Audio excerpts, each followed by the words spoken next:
ये जो वीडियो है इसमें 15, 16, 17 और 18 के न्यूज़ को शामिल किया गया है। ठीक है, 4 दिन का न्यूज़ कंप्रेस किया गया है। न्यूज़ सिर्फ और सिर्फ एग्जाम्स को ध्यान में रखते हुए रखा गया है। क्वांटिटी पे कोई ध्यान नहीं दिया गया है, सिर्फ जैसा न्यूज़ एग्जाम्स में आता है वैसा किया गया है। मंडे से आपका थोड़ा सा नया शेड्यूल बनेगा। मंडे टू फ्राइडे आपके डेली 15 क्वेश्चंस करंट अफेयर्स का अपलोड होंगे, जो टारगेट करेंगे एसबीआई, आईबीपीएस और आरआरबी के एग्जाम्स का। ठीक है, उसमें करंट भी होगा और कुछ बैंकिंग के न्यूज़ भी होंगे। लॉन्ग फॉर्म का जो वीडियो है करंट अफेयर्स का, वो मंडे, वेडनेसडे और फ्राइडे को आया करेगा। और बीच में जो बैंकिंग का सीरीज है ना, वो तो आपका आता ही रहेगा। इस तरह से किया गया है ताकि बिल्कुल फोकस हो जाएंगे हम लोग, एग्जाम को कवर करेंगे। Welcome to daily current affairs 365। एक चीज और है, जो भी हो, सब्सक्राइबर हो, देखते हो, काइंडली कमेंट जरूर करना इसमें और क्या क्या इंप्रूवमेंट किया जा सकता है। और अगर आपको ये सही लगे तो अपने फ्रेंड्स के साथ लाइक करो और सब्सक्राइब करो। पहले हम लोग इंटरनेशनल पॉलिटिक्स से स्टार्ट किए हैं। आपने न्यूज़ सुना होगा, ईरान और यूएस के बीच में वेस्ट एशिया के पीस के लिए एक एमओयू साइन हुआ है। एमओयू होता है मेमोरेंडम ऑफ अंडरस्टैंडिंग। ठीक है, इसको ना थोड़ा समझ लो एग्जाम के हिसाब से कैसे पढ़ना है। ये जो एग्रीमेंट साइन हुआ था ना, ये कोई फाइनल पीस एग्रीमेंट नहीं है।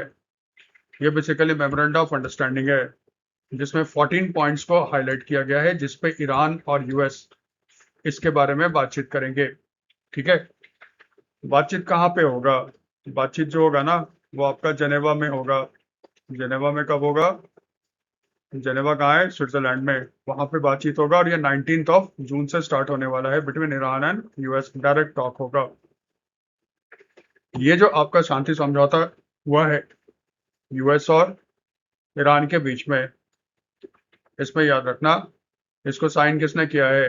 अमेरिकन प्रेसिडेंट डोनाल्ड ट्रंप ने और ईरान के प्रेसिडेंट मसूद पेजिशकियान ने। ठीक है, देखो, ये दोनों आमने सामने नहीं थे। डोनाल्ड ट्रंप कहाँ पे थे? वो G7 के समिट मीटिंग में भाग लेने के लिए फ्रांस में थे। ठीक है, और मसूद पेजिशकियान ये कहाँ पे थे? ये ईरान में थे। तो इसका मतलब ये जो एग्रीमेंट था ना, ये वर्चुअली आपका साइन हुआ है। ठीक है, एक चीज तो ये क्लियर रखो। दूसरा, इस एग्रीमेंट में ना 14 पॉइंट्स हैं। जो मेन है ना, उसमें ये है, ईरान ने प्रॉमिस किया है कि वो न्यूक्लियर वेपन नहीं बनाएगा, एटम बम नहीं बनाएगा। ट्रंप ने अनाउंस किया है कि जो ब्लॉकेड है ना स्ट्रेट ऑफ हॉर्मुज का, उसको बंद कर दिया जाएगा, खत्म कर दिया जाएगा। और ईरान में लगभग $300 बिलियन का इन्वेस्टमेंट होगा। ठीक है, लेकिन ये यूएस नहीं करेगा, इंटरनेशनली सारे लोग मिलकर उसमें इन्वेस्टमेंट वगैरह करेंगे। उसके बारे में डिटेल में भी जाने की जरूरत नहीं है। इसमें देखो, याद क्या रखना, 28 फरवरी को, यानी कि इसी साल 28 फरवरी को, ईरान पे इसराइल और यूएस दोनों ने मिलकर अटैक लॉन्च किया था। मेन मकसद क्या था? ईरान को न्यूक्लियर वेपन नहीं बनाना है और ईरान का जो फंडामेंटलिस्ट रजीम है ना, उसको खत्म करना है। यूएस ने इसका कोड नेम रखा था एपिक फ्यूरी।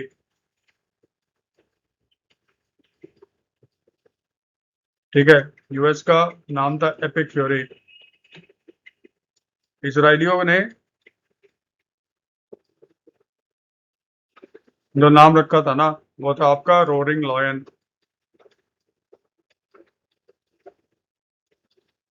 ठीक है, और जो ईरानियन थे, ईरानियन ने इसका ट्रू प्रॉमिस। ठीक है, ऐसे याद रखना। यूएस के ऑपरेशन का कोड नेम था एपिक फ्यूरी, इसराइलियों का था रोरिंग लॉयन और ईरानियन का था ट्रू प्रॉमिस 4। ये उनका कोड नेम था। तो फिर इसमें मीडिएटर कौन था? इसमें जो मेन रोल था ना, देखो, दोनों का नाम आता है, दोनों का नाम देना चाहिए, पाकिस्तान और कतर।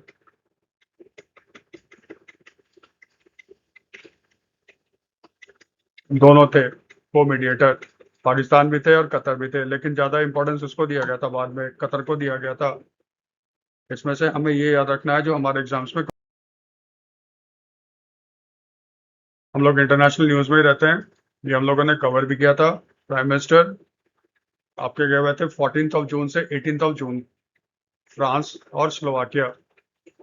पहले वो गए फ्रांस, ठीक है, उसके बाद ना वो चले गए स्लोवाकिया, फिर वापस वो फ्रांस आए, फ्रांस में G7 का जो आउटरीच समिट मीटिंग था उसमें पार्टिसिपेट किया, और उसके अलावा 18 ऑफ जून को जो वीवर टेक होगा ना फ्रांस में, उसमें मैक्रोन के साथ वो पार्टिसिपेट कर रहे हैं।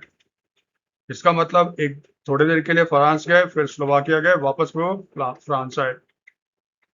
अब देखो, फ्रांस में उन्होंने पार्टिसिपेट किया था outreach session of G7 summit meeting, इसके बारे में डिटेल पिछले वीडियो में किया, रिपीट नहीं करेंगे। ये इंडिया का 13 पार्टिसिपेशन था और मोदी साहब का 7th कंसेक्यूटिव पार्टिसिपेशन था। इंडिया को फर्स्ट टाइम इनवाइट किया गया था 2003 में, जब अटल बिहारी वाजपेयी प्राइम मिनिस्टर थे इंडिया के। डॉक्टर मनमोहन सिंह ने 5 बार पार्टिसिपेट किया आउटरीच सेशन में, और मोदी साहब ने कितनी बार किया है? 7th टाइम किया है। ध्यान रखना, भारत G7 का मेंबर नहीं है। होस्ट कंट्री जो होता है ना, वो उसके पास राइट होता है कि वो फ्रेंडली कंट्रीज या पार्टनर कंट्रीज को इनवाइट करता है। फ्रांस ने किसको किया है? फ्रांस ने इनवाइट किया था इंडिया को, ब्राजील को, कोरिया को, इजिप्ट को, यूक्रेन को, कतर को, यूएई को और कीनिया को। कोरिया का, रिपब्लिक ऑफ कोरिया का मतलब यहाँ पे है ना साउथ कोरिया है, ठीक है, वो याद रखिएगा। और एक बार क्विकली रिकैप कर ले, G7 में मेंबर्स कंट्री कौन कौन है? एक है आपका जर्मनी, एक है आपका फ्रांस, एक है आपका यूनाइटेड किंगडम, एक है आपका इटली, ये यूरोप से हो गए, नॉर्थ अमेरिका से हो गया यूएस और कनाडा, और एशिया से एक ही कंट्री है, वो है आपका जापान। पिछले वाली वीडियो में किया, काइंडली उसमें भी आप देख लेना, इसको रिपीट नहीं करेंगे। प्राइम मिनिस्टर मोदी और फ्रांस के प्रेसिडेंट इमानुएल मैक्रोन ने पार्टिसिपेट किया था 9th वीवर टेक 2026। ये जो है ना यूरोप का biggest startup and technological event है, जो आपका फ्रांस में होता है, हर साल होता है। और ये जो 9th एडिशन है ना, 17 to 20 जून 2026, कहाँ पे हो रहा है? पेरिस में हो रहा है। आप जानते हो प्राइम मिनिस्टर स्लोवाकिया भी गए थे, फिर उसके काम का चीज क्या है? थोड़ा सा पिछले वाली वीडियो में गया था, दोनों मिला के कर लो। स्लोवाकिया का जो हाईएस्ट स्टेट अवार्ड है वो है order of the white double cross first class, ये पीएम मोदी को दिया गया था। ये किसने दिया था? स्लोवाकिया के प्रेसिडेंट पीटर पेल्ग्रिनी ने, ब्रतिस्लावा में। ब्रतिस्लावा जो है ना, ये कैपिटल है किसका? स्लोवाकिया का, ठीक है। और आप जानते हो स्लोवाकिया की जो करेंसी है वो क्या है? यूरो, ठीक है। अब यहाँ पे देखो, स्लोवाकिया जब गए थे ना, तो उनका जो स्वागत किया गया था वो ट्रेडिशनल ब्रेड एंड सॉल्ट के साथ किया गया था स्लोवाकिया के ब्रतिस्लावा में। स्लोवाकिया के प्राइम मिनिस्टर रॉबर्ट फिको के साथ मिले। भारत और स्लोवाकिया के बीच में 11th मेमोरेंडम ऑफ अंडरस्टैंडिंग भी साइन हुआ था। दोनों कंट्री ने डिसाइड किया है कि वो अपना बायलैटरल जो रिलेशनशिप है ना, उसको अपग्रेड करके करेंगे क्या? Comprehensive partnership. यहाँ तक स्लोवाकिया में देखो, सबसे इंपॉर्टेंट चीज क्या हुआ था? स्लोवाकिया ने इंडोर्स किया है इंडिया का permanent membership of United nation security council का परमानेंट मेंबर। यूनाइटेड नेशन का जो सिक्योरिटी काउंसिल है ना, उसके 15 मेंबर होते हैं, इसमें से 5 परमानेंट है। ये कौन है? यूएस, रशिया,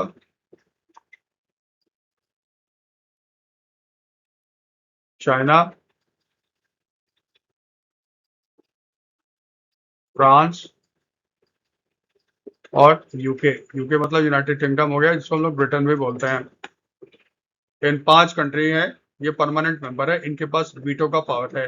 भारत चाहता है कि उसको भी परमानेंट मेंबर बनाया जाए, ठीक है। स्लोवाकिया ने कहा हम आपका समर्थन करते हैं। दूसरा, स्लोवाकिया ने समर्थन किया है इंडिया का membership of nuclear supply group. ये थोड़ा सा समझ लो, ये जो न्यूक्लियर सप्लाई ग्रुप है ना, ये सेटअप किया गया था इन 1974 आफ्टर इंडियाज न्यूक्लियर एक्सप्लोजन। ये देखो है क्या? वर्ल्ड में सबसे पहले एटम बम बनाया था यूएस ने, उसके बाद कंट्री में वोट हो गई कौन बनाता है atom bomb. Atom bomb US के बाद बनाया सोवियत यूनियन ने, जो अब रशिया के नाम से हम लोग जानते हैं। उसके बाद बनाया यूके ने, फिर फ्रांस ने, फिर चाइना ने। उसके बाद पूरे वर्ल्ड में होने लगा। अगर हर कंट्री के पास न्यूक्लियर वेपन होगा तब तो वर्ल्ड तबाह हो जाएगा, इसीलिए लाया गया एनपीटी। एनपीटी होता है न्यूक्लियर नॉन प्रोलिफरेशन ट्रीटी। 1968 में इसको साइन किया गया था, और ये फोर्स में आया था कब? 1970 में। इसमें कहा गया है सिर्फ 5 कंट्री को अधिकार है कि वो एटम बम रख सकता है। ये 5 कंट्री कौन है? यूएस, रशिया, चाइना, फ्रांस और यूके।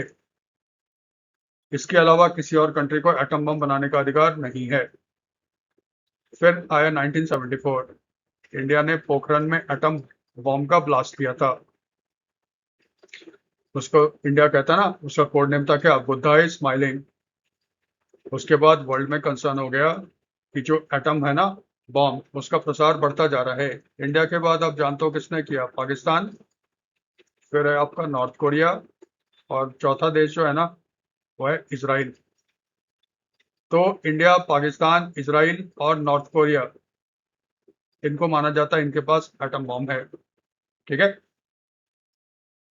जब इंडिया ने एक्सप्लोर किया तो फिर न्यूक्लियर सप्लाई ग्रुप बना था।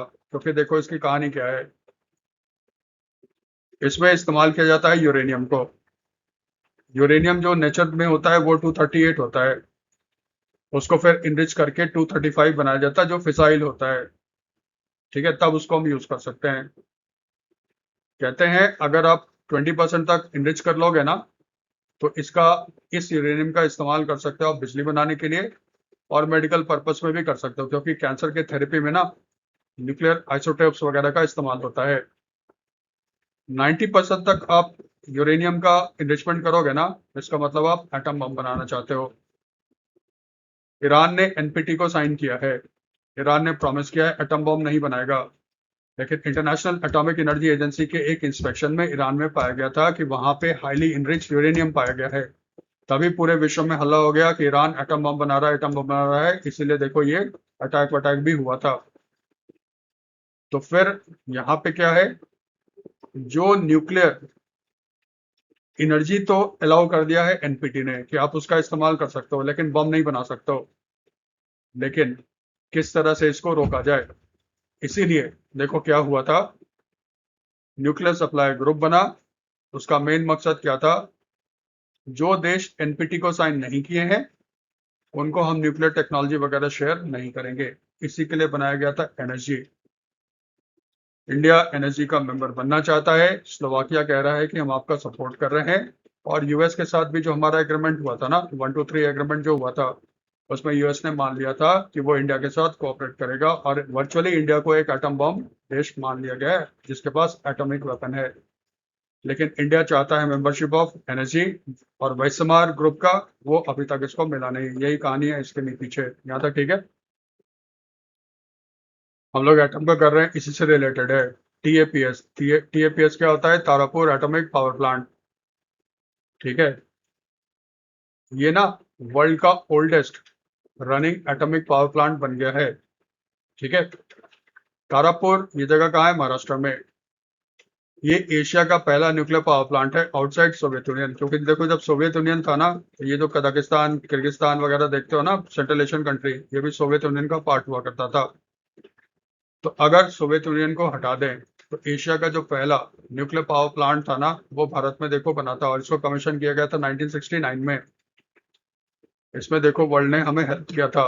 इसी के बाद जब 1974 में एटम ब्लास्ट हुआ था ना, उसके बाद फिर वो सब सैंक्शन वैंक्शन लगने शुरू हो गए थे। ये देखो न्यूज में क्या था। भारत में जो एटॉमिक पावर प्लांट को जो रेगुलेट करता है, एटॉमिक एनर्जी रेगुलेटरी बोर्ड, उसने इसको 10 साल का एक्सटेंशन दिया है, यानी कि 10 साल और चलेगा। इसीलिए वर्ल्ड का बन गया है oldest atomic power plant in the world. ये जरूर पूछेगा, इसको जरूर याद रखना। याद तो ठीक है। अब आ जाओ थोड़ा बैंक्स वाले पे।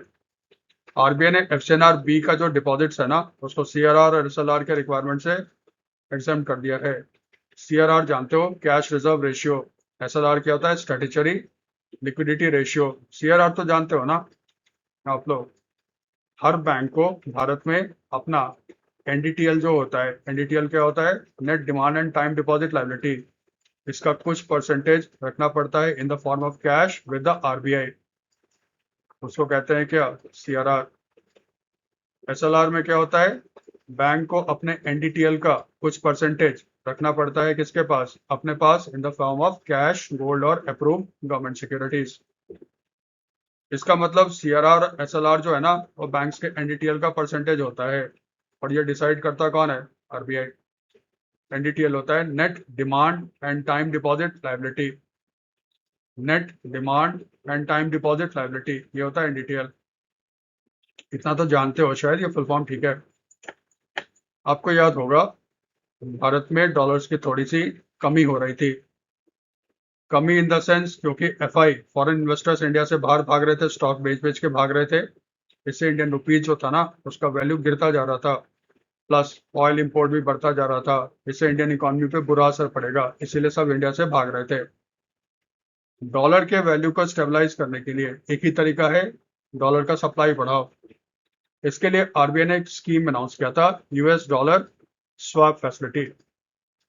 इसमें यह कहा गया था बैंक्स को कि आप इंडिया से बाहर जाओ, वहां से डॉलर मोबिलाइज करके लाओ, और उसके बाद जो हेजिंग प्रीमियम होता है ना उसमें हम गारंटी करते हैं 1.25% का करेंगे, यानी कि प्रीमियम को हम कम कर देंगे। तो ये डॉलर खरीद लेगा आरबीआई, इसके बदले वो रुपए देगा बैंक्स को, फिर बाद में आरबीआई क्या करेगा, बैंक्स को वो डॉलर बेच देगा। ये अरेंजमेंट था। इससे क्या होगा, भारत में डॉलर्स आएंगे और इंडिया का रुपी जो है ना वो स्टेबल होना शुरू हो जाएगा। ये स्कीम निकाला था आरबीआई ने। आरबीआई ने क्या कहा था, जो एफसीएनआर-बी अकाउंट है ना उसके through banks additional deposits mobilise कर सकते हैं। उसका टाइम पीरियड फिक्स किया था 17 जून 2026 से 30 सितंबर 2026। देखो एफसीएनआर-बी पे डिटेल वीडियो बनाया हुआ है, उस पर जाके आप क्लिक कर लो, बैंकिंग एंड फाइनेंस सेक्शंस में है। आप देखोगे आज भी एक अपलोड हुआ उस सीरीज में, वहां पे आपको मिल जाएगा। एक लिंक भी हम शेयर कर देंगे, वहां पे आप देख लेना। आरबीआई ने कहा था 17 जून 2026 से 30 सितंबर 2026 तक आप फ्रेश एफसीएनआर-बी डिपॉजिट्स को मोबिलाइज करो, या इस टाइम पीरियड में अगर जो पुराना एफसीएनआर-बी डिपॉजिट्स है ना अगर वो मेच्योर हो गया है तो वो भी इसके अंदर आ जाएगा। लेकिन इस समय जो एफसीएनआर-बी जो डिपॉजिट मोबिलाइज किया जाएगा ना उसका ड्यूरेशन होना चाहिए 3 से 5 साल, जबकि एफसीएनआर-बी का जो डिपॉजिट का टाइम पीरियड होता है ना वो 1 to 5 ईयर्स का होता है। ठीक है, सीधे सी बात। आरबीआई कहता है एफसीएनआर-बी के तहत आप कोशिश करो बाहर वाले आपके देश में इन्वेस्ट करें। ये बेसिकली टारगेट कर रहा है किसको, नॉन रेजिडेंट ऑफ इंडिया को, एनआरआई वगैरह को ये टारगेट कर रहा है। शर्त क्या है, डिपॉजिट मोबिलाइज होना चाहिए 17 जून से 30 सितंबर 2026 के बीच में, और ये जो फिक्स डिपॉजिट्स होगा ना वो होगा 3 से 5 साल तक। यहाँ तक क्लियर है। ये तो डिपॉजिट्स होगा, टर्म डिपॉजिट होगा, 3 से 5 साल तक का होगा। ये एप्लीकेबल किसके लिए होगा, ये एप्लीकेबल होगा for the commercial banks, small finance bank, regional rural banks, rural and urban cooperative banks. इसमें एक चीज गौर करो, इसमें पेमेंट बैंक नहीं है। तो अगर पेमेंट बैंक और लोकल एरिया बैंक छोड़ देना तो भारत में जितने सारे बैंक्स हैं वो सारे एफसीएनआर-बी डिपॉजिट्स को एक्सेप्ट करते हैं।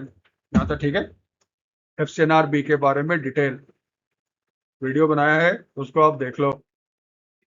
आरबीआई ने दूसरा स्टेप लिया, जो इंटरेस्ट रेट्स का जो सीलिंग था ना, सीलिंग का मतलब होता है मैक्सिमम कितना ऑफर कर सकते हो, आरबीआई ने उसको हटा दिया है। पहले रूल क्या था, अगर 1 से 3 साल तक का जो टर्म डिपॉजिट्स है बैंक्स मैक्सिमम इंटरेस्ट कितना ऑफर कर सकते थे, overnight alternative reference rate plus 250 basis points. Overnight alternative reference rate है ना, जैसे पहले लिबोर को इस्तेमाल किया जाता था, लाइबोर को, बाद में इसको खत्म कर दिया गया। तो फिर हर देश का ना अपना अपना एक बेंचमार्क रेट है।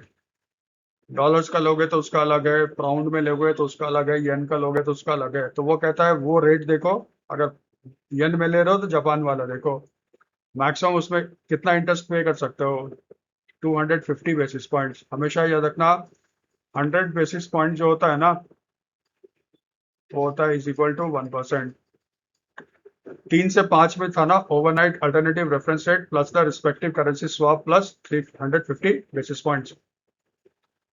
आरबीआई ने इसमें रिलैक्सेशन दिया है, वो कहता है कि कोई अपर सीलिंग नहीं होगा। इसका मतलब बैंक्स अब फ्री हो गए, वो जितना चाहे उतना इंटरेस्ट रेट्स ऑफर कर सकते हैं, भारत में पैसे लेकर आएंगे। लेकिन याद रखना ये सब किस पे एप्लीकेबल है, ये एप्लीकेबल है जो रुपी डॉलर स्वैप जो अनाउंस किया ना आरबीआई ने, सिर्फ उसी के लिए, क्योंकि वो जैसे ही खत्म होगा उसके बाद पुराना वाला सिस्टम आ जाएगा।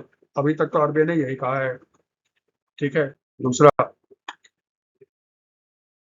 डिपॉजिट्स मोबिलाइज किया सकता है नॉन रेजिडेंट से through NRE account, non resident external rupee account. उसमें रूल क्या था, उसमें जो टर्म डिपॉजिट था ना आरबीआई ने कहा था उसमें जो इंटरेस्ट रेट्स पे करेगा बैंक वो डोमेस्टिक डिपॉजिट रेट से ज्यादा नहीं होना चाहिए। ठीक है, अब उसमें रिलैक्सेशन कर दिया है। वो कहता है कि अगर एनआरई डिपॉजिट 3 ईयर से ऊपर का है ना, तो फिर इसका रेट कौन डिसाइड करेगा? बैंक। शर्त यही है, ये 17 जून से 30 सितंबर 2026 तक ही होगा लागू, और ये जो डॉलर रुपी स्वैप फैसिलिटी के अंदर लाया जाएगा उसी में होगा। ज़्यादा क्लियर है? ये जरूर आएगा, मैंने क्लियर कर दिया। एनआरई अकाउंट क्या होता है, एफसीएनआर बी वगैरह क्या होता है ना, वीडियो आप जरूर देखना, उसमें पूरा क्लियर किया गया है। आरबीआई ने non banking financial company NBFC, non banking financial companies को अलाउ कर दिया है, आप इंश्योरेंस प्रोडक्ट जो है ना वो डिस्ट्रीब्यूट कर सकते हो। इसके लिए आपको आरबीआई से परमिशन लेने की जरूरत नहीं है। एक शर्त आरबीआई ने लगा दिया है, आपको परमिशन किससे लेना पड़ेगा? आरआईडीएआई के साथ। आरआईडीएआई क्या होता है? Insurance regulatory development authority of India. इसका हेडक्वार्टर कहाँ पे है? हैदराबाद। इसका मतलब देखो क्या हो गया, भारत में इंश्योरेंस सेक्टर का रेगुलेटर है IRDAI, insurance regulatory development authority of India. NBFC, non banking financial companies, ये आते हैं आरबीआई के अंदर। ठीक है। एनबीएफसी क्या करता है, वो ना थर्ड पार्टी प्रोडक्ट भी बेच सकता है। थर्ड पार्टी का मतलब क्या होता है, उसका अपना नहीं है, दूसरे का है। जैसे फॉर एग्जांपल एनबीएफसी ने समझौता कर लिया एलआईसी के साथ, अब वो क्या करेगा, उसका जो कस्टमर है ना उसको रेफर करेगा कि आप एलआईसी का इस पॉलिसी को बेच खरीद लो। इससे क्या होगा, एलआईसी को बैठे बैठे नए कस्टमर मिल जाएंगे। एनबीएफसी को क्या फायदा होगा, एलआईसी जितना पॉलिसी बिकेगा उस पर कमीशन पे करेगा एनबीएफसी को। अभी तक रूल ये था कि अगर एनबीएफसी इस तरह का काम करना चाहता है तो पहले उसको आरबीआई से पूछना पड़ता था। अब आरबीआई ने कहा कि आप फ्री हो, ठीक है, अब आप ये काम कर सकते हो without any risk participation. Risk participation का मतलब ये हुआ, वो जो इंश्योरेंस बेच रहे हो ना वो आपका नहीं होना चाहिए, क्योंकि अगर इंश्योरेंस में जो खतरा होता है उसको रिस्क बोलते हैं, वो एनबीएफसी वहन नहीं करेगा, वो कौन करेगा? एलआईसी करेगा। ये लागू कब से हो रहा है? 1 जनवरी 2027 से। यही आरबीआई ने बैंक्स के लिए भी कर रखा है कि वो भी अगर थर्ड पार्टी का इंश्योरेंस प्रोडक्ट बाय करे, सेल करेगा ना, उसको आरबीआई से परमिशन लेने की जरूरत नहीं है। बैंक्स की जब बात करेंगे ना तो फिर एक शब्द आ जाता है बैंक इंश्योरेंस।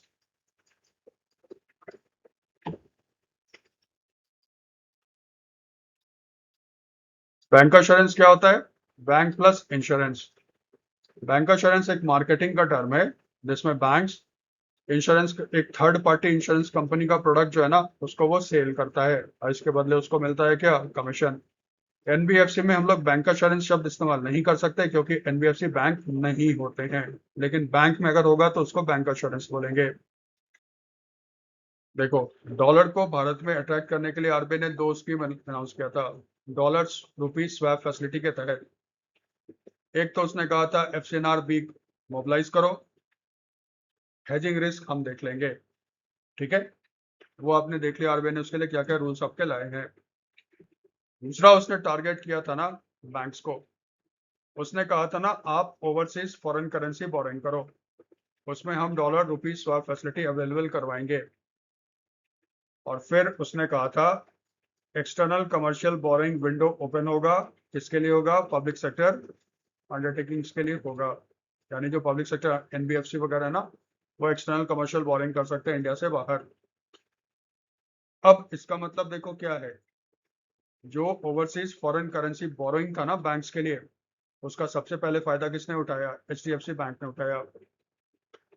वो पहला बैंक बन गया है जिसने $750 मिलियन का ना बॉन्ड इशू किया है। ऑफशोर का मतलब होता है इंडिया से बाहर, तो क्या ये लंदन और पेरिस में जाके किया? नहीं नहीं, थोड़ा समझ लो। उसने इसको किया है गिफ्ट सिटी में। गिफ्ट होता है Gujarat International Financial Tech City. ये देखो कहाँ है? गुजरात में है। ये एक स्पेशल इकोनॉमिक जोन है। स्पेशल इकोनॉमिक जोन है ना, वहां पे कस्टम्स का रूल नहीं चलता, इसलिए थ्योरेटिकली ना उसको इंडिया से बाहर माना जाता है लीगली फॉर ट्रेड पर्पस। वहीं पे है आपका भारत का एकमात्र आईएफएससी। आईएफएससी होता है इंटरनेशनल फाइनेंशियल सर्विस सेंटर। ठीक है, तो international financial centre service centre जो है ना उसको भारत सरकार डेवलप कर रहा है एज ए फाइनेंशियल हब, ताकि भारत भी एक फाइनेंशियल हब की तरह विश्व में उभर कर आए। जैसे आपका सिंगापुर है, जैसे आपका हांगकांग है, लंदन है, ठीक है, न्यूयॉर्क है, वैसा ही बने। वहां पे बैंक्स को कहा गया आप अपना ब्रांच खोलो। जो बैंक गिफ्ट सिटी में स्थित आईएफएससी में अपना ब्रांच खोलते हैं ना, उसको आईबीयू बोलते हैं, आईएफएससी बैंकिंग यूनिट। याद रखना, इसको रेगुलेट कौन करता है? IFSCA, international financial service centre authority, वो रेगुलेट करता है इसको। एचडीएफसी बैंक का जो आईबीयू है ना गिफ्ट सिटी में, उसी ने इसको लॉन्च किया। अब क्योंकि लीगली उसको इंडिया से बाहर माना जाता है, इसलिए इसको ऑफशोर दे दिया गया विदेश में, ठीक है। इसका ड्यूरेशन है आपका 5 इयर्स। आरबीआई के शर्तों के तहत डॉलर रुपीज स्वैप फैसिलिटी में 5 इयर्स वाला हिसाब है। इसने उसको लॉन्च किया। ये जरूर पूछेगा, हमेशा याद रखना, ये वाला आएगा। ये समझ में आ गया? एनपीसीआई, एनपीसीआई जानते हो, national payment corporation of India. याद रखना, इसका मालिक आरबीआई नहीं है, इसके मालिक बैंक्स हैं, ठीक है। ना तो गवर्नमेंट ऑफ इंडिया इसका मालिक है, और ना ही इसका मालिक आपका है आरबीआई, बैंक्स इसके मालिक हैं। अब इसमें ध्यान क्या रखना, आपके देश में जो टेक्नोलॉजिकल इनोवेशन हो रहा है ना, अधिकतर वो एनपीसीआई कर रहा है। जैसे यूपीआई, यूपीआई किसका है? एनपीसीआई का। रुपए जो कार्ड है वो भी किसका है? एनपीसीआई। अब जो टेक्नोलॉजी है ना, उसमें सबसे बड़ा खतरा क्या रहता है? इसको हैक किया सकता है। इसीलिए लोग अधिकतर शिफ्ट हो रहे हैं किस पे? ब्लॉकचेन टेक्नोलॉजी पे। इसको हैक करना कहते हैं बहुत ही मुश्किल होता है। तो एनपीसीआई ने क्या किया है? उसने अनवेल किया है ड्रोनिक को। ड्रोनिक क्या है? ये ओपन से सोर्स ब्लॉकचेन प्लेटफॉर्म है। ये कंपनी को दिया गया है ताकि कंपनी जो टोकनाइजेशन है, प्लेटफॉर्म्स है, डिजिटल एसेट इकोसिस्टम है, उसको ये डेवलप कर सके, ताकि इसको हैक करना क्या है? बहुत ही मुश्किल होगा। ड्रोनिक किसने लॉन्च किया है? एनपीसीआई। 100% रहेगा, याद रखना। देखो, इसमें वही न्यूज क्यूरेट किया गया है, सब नहीं होगा। इसमें वही न्यूज क्यूरेट किया गया है जो एग्जाम्स में आने की संभावना ज्यादा है। टाइम वेस्ट करने की जरूरत है नहीं। एक न्यूज और आया था, आपने सुना होगा। वर्ल्ड बैंक का डेटा कोट करते हुए रिपोर्ट आया था कि भारत ने साउथ कोरिया को ओवरटेक करके ये वर्ल्ड का 5th लार्जेस्ट मैन्युफैक्चरिंग कंट्री बन गया है, ठीक है। वर्ल्ड में अभी भी नंबर 1 कंट्री कौन है? चाइना। सेकंड पे जापान, यूएसए। थर्ड पे जापान, फोर्थ पे जर्मनी, फिफ्थ पे इंडिया, और सिक्स पे साउथ कोरिया। क्वेश्चन ऐसे फ्रेम करेगा, भारत किसको पीछे छोड़ते हुए वर्ल्ड का 5th लार्जेस्ट मैन्युफैक्चरिंग कंट्री बन गया है? दक्षिण Korea, south Korea, Republic of Korea. Number 1 तो जानते हो कौन है? चाइना। चाइना को बीट करना ऑलमोस्ट इम्पॉसिबल है अभी के डेट में, ठीक है।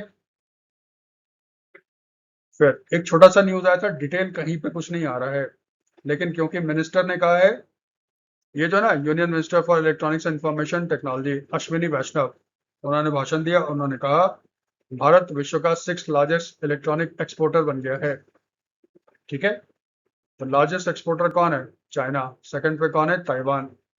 उन्होंने कहा ना, जो 25-26 का जो डेटा आया था एक्सपोर्ट का, उसमें थर्ड नंबर पे सबसे ज्यादा जो एक्सपोर्ट हम जो करते हैं ना, थर्ड नंबर पे कौन आ गया? इलेक्ट्रॉनिक्स। इसमें सबसे बड़ा जो क्रेडिट है ना, वो है आपका एप्पल। भारत मोबाइल का एक बहुत बड़ा एक्सपोर्टर बन गया है वर्ल्ड में, कर्टसी एप्पल। यही न्यूज था, 6th लार्जेस्ट इलेक्ट्रॉनिक एक्सपोर्टर था। डेटा कहीं पे नहीं मिल रहा है, स्टेटमेंट है सिर्फ। कुछ नहीं मिल रहा है तो सिर्फ स्टेटमेंट ही याद रखना। उत्तर प्रदेश, उसका जो एक्सपोर्ट है ना, वो 2 लाख करोड़ को क्रॉस कर गया है, ठीक है। इंडिया में सबसे बड़ा एक्सपोर्टर स्टेट कौन है? गुजरात। सेकंड पे कौन है? तमिल महाराष्ट्र। थर्ड पे कौन है? तमिलनाडु। फोर्थ पे कौन है? कर्नाटका। और फिफ्थ पे कौन आ गया? उत्तर प्रदेश। एक लाइन का है, उसको याद रखना है। यूपी भारत का 5वां सबसे बड़ा एक्सपोर्ट स्टेट है, एक्सपोर्टिंग स्टेट है, और इसका एक्सपोर्ट क्रॉस कर चुका है 2 लाख करोड़। डॉक्टर सैबिल चट्टोपाध्याय को भारत सरकार ने अपॉइंट किया है as the chairman of the National Statistical Commission. इनके अपॉइंटमेंट को किसने अप्रूव किया है? एसीसी। एसीसी होता है appointment committee of the cabinet. ये भारत सरकार का एपेक्स बॉडी है जो सेंट्रल गवर्नमेंट के ऑर्गेनाइजेशन, पब्लिक सेक्टर वगैरह में अप्रूवल देता है अपॉइंटमेंट को। याद रखना, इसमें सिर्फ 2 मेंबर हैं, एक है पीएम मोदी और दूसरा है अमित शाह। बस 2 ही मेंबर का ग्रुप है ये।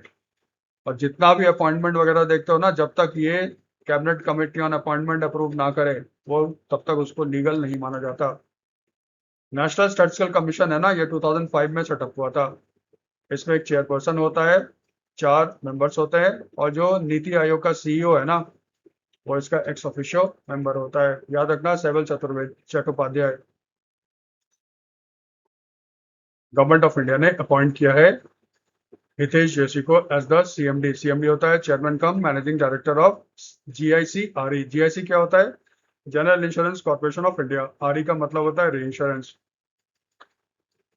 री इंश्योरेंस का मतलब होता है ना, इंश्योरेंस को इंश्योर करना।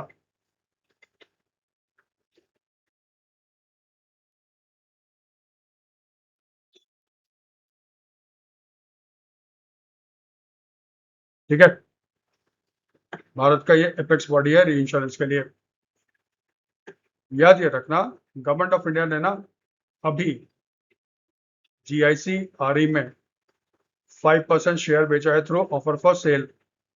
ठीक है, और उसका जो स्टेक है ना जीआईसी में, वो अभी आपका कितना है? 77% है।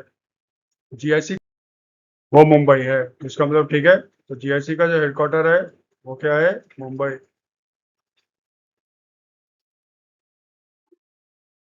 ओएफएस क्या होता है?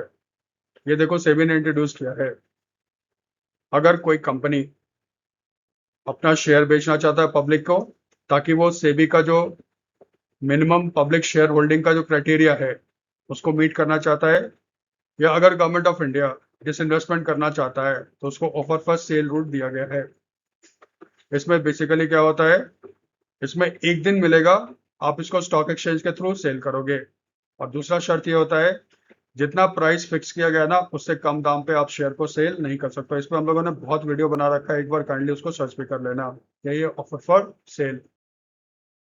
तमिलनाडु गवर्नमेंट, नई गवर्नमेंट बनी है। सीएम कौन है? सी विजय जोसेफ। सॉरी, सी जोसेफ विजय, ये उनका है ना। और फिल्मी नाम क्या है? थलपति विजय।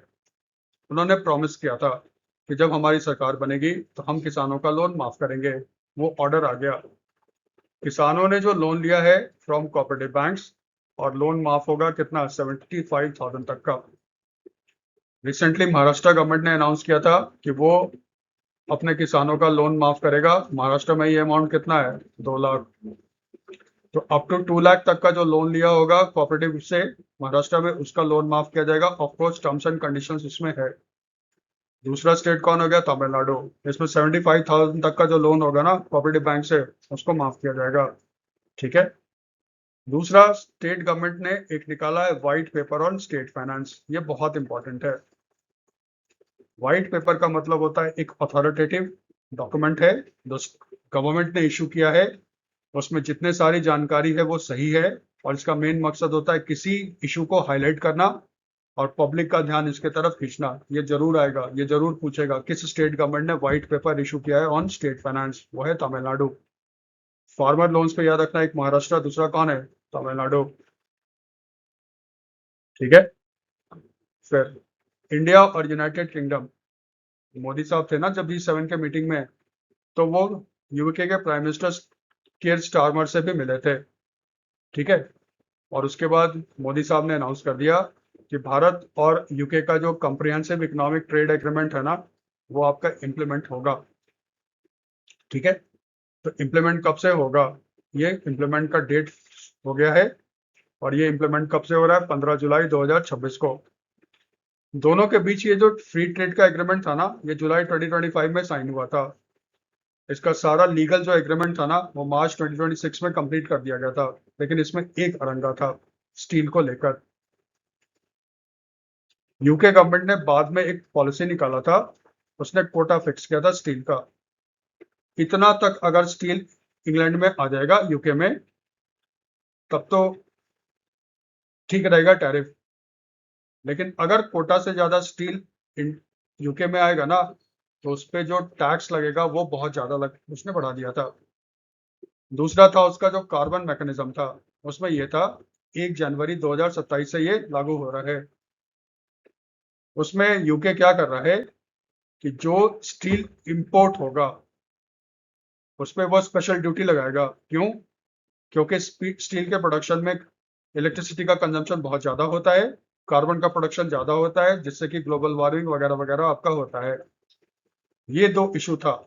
ये जो स्पेशल कार्बन टैक्स यूके लगा रहा था ऑन स्टील फ्रॉम 1 जनवरी 2027 से, और ये जो उसने अनाउंस किया था special tariff on steel import Kota, इससे इंडिया में होने लगा था कि भाई इससे हमारा जो स्टील का इंपोर्ट है ना, उस पर सॉरी स्टील का जो हम एक्सपोर्ट कर सकते हैं यूके को अंडर सीटा, इस पर बुरा असर पड़ेगा। यूके के मिनिस्टर आए थे पीटर कायल इंडिया, डिस्कशन हुआ, उसके बाद ये मामला सुलझ गया है। अब यूके कह रहा है कि 85% ऑफ द इंडियन स्टील जो इंपोर्ट किया जाएगा ना, उस पर ये टैक्स वैक्स नहीं लगेगा। आप याद रखना, यहाँ पे लागू कब से हो रहा है? 15 जुलाई 2026 से। असम और त्रिपुरा के प्रोडक्ट्स को जीआई टैग मिला है। जीआई टैग होता है ज्योग्राफिकल इंडिकेशन। त्रिपुरा का जो है ना, वो है सारिंदा। सारिंदा बेसिकली एक म्यूजिकल इंस्ट्रूमेंट है, जैसे छोटा सा तानपुरा टाइप का होता है ना, या छोटा सा मान लो क्या सितार जैसा, उस तरह का होता है सारिंदा। ये स्टेट का चौथा प्रोडक्ट है जिसको जीआई टैग मिला है। याद रखना, क्वीन एप्पल पे, पाइनएप्पल पे गवर्नमेंट ऑफ इंडिया ने एक स्पेशल मिशन लॉन्च किया है जिसमें एक वैल्यू चेन तैयार किया जाएगा क्वीन पाइनएप्पल का। ठीक है।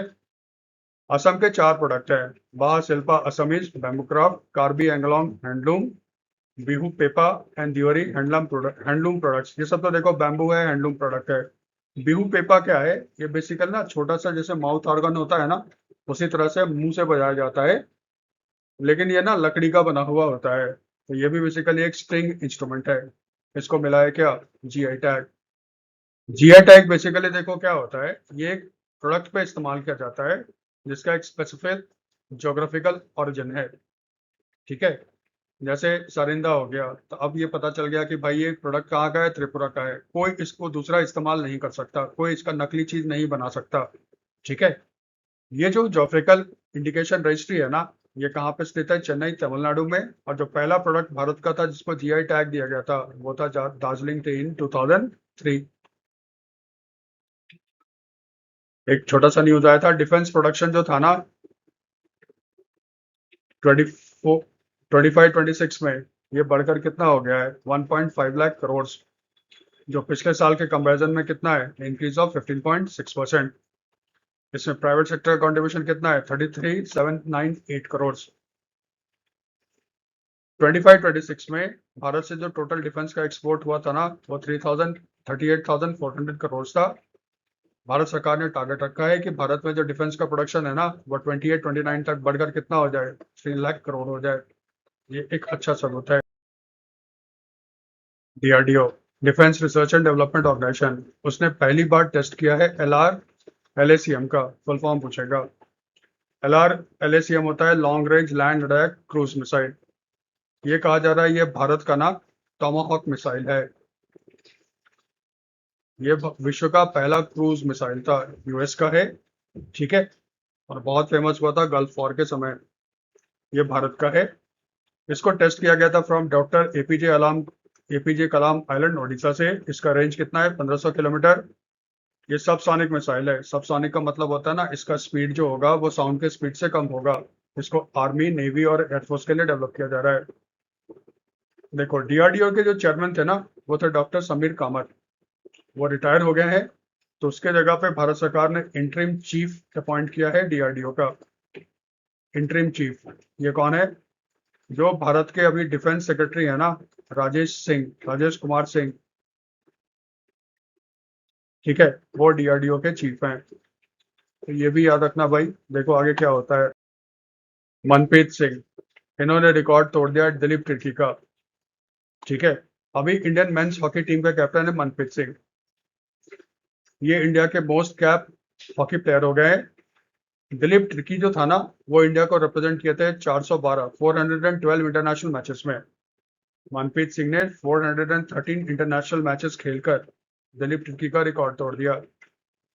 ये जो मैच था ना, ये इंडिया ने खेल रहा था जर्मनी के खिलाफ, और ये था FIH प्रो लीग का पार्ट, जो हो कहाँ रहा था? रॉटरडैम नेदरलैंड्स में। अभी ये फिनिश हुआ नहीं है, इसलिए ये अभी हम लोग नहीं कर रहे हैं। और लास्ट में कर लें। 17 जून को हर साल मनाया जाता है World Day to Combat Desertification and Drought. ठीक है, इस बार का थीम क्या था? रेंजलैंड्स, रिकॉग्नाइज, रिस्पेक्ट, रिस्टोर, यानी कि 4R। गवर्नमेंट ऑफ इंडिया ने टारगेट रखा है भारत में जितना डिग्रेडेड और डिफॉरेस्टेड लैंड है उसमें से 26 मिलियन हेक्टेयर्स को फिर से हरा भरा बनाना है। कब तक बनाना है? 2030। इसमें देखो क्या हुआ था, 2011 में बॉन में समिट मीटिंग हुआ था यूनाइटेड नेशंस का। उसमें टारगेट रखा गया था पूरे विश्व में 2030 तक जो 315 मिलियन हेक्टेयर्स ऑफ डिग्रेडेड और डिफॉरेस्टेड लैंडस्केप है ना, उसको फिर से फॉरेस्टेड करना, हरा भरा बनाना है। उसी में इंडिया का ये टारगेट था। ठीक है, आज के वीडियो में देखो ये सारे न्यूज थे। ये 3-4 दिन का न्यूज इकट्ठा कर दिया था। अब देखो हम लोग फोकस हो जाएंगे एग्जाम्स के लिए, क्योंकि अब सारा एग्जाम होना शुरू हो जाएगा। तो नेक्स्ट वीक से, इस वीक तो नहीं, नेक्स्ट वीक से मंडे टू फ्राइडे डेली आपके 15 क्वेश्चंस अपलोड किए जाएंगे जो SBI, IBPS, RRB को टारगेट करेगा। उसी में से देखना क्वेश्चन आएगा।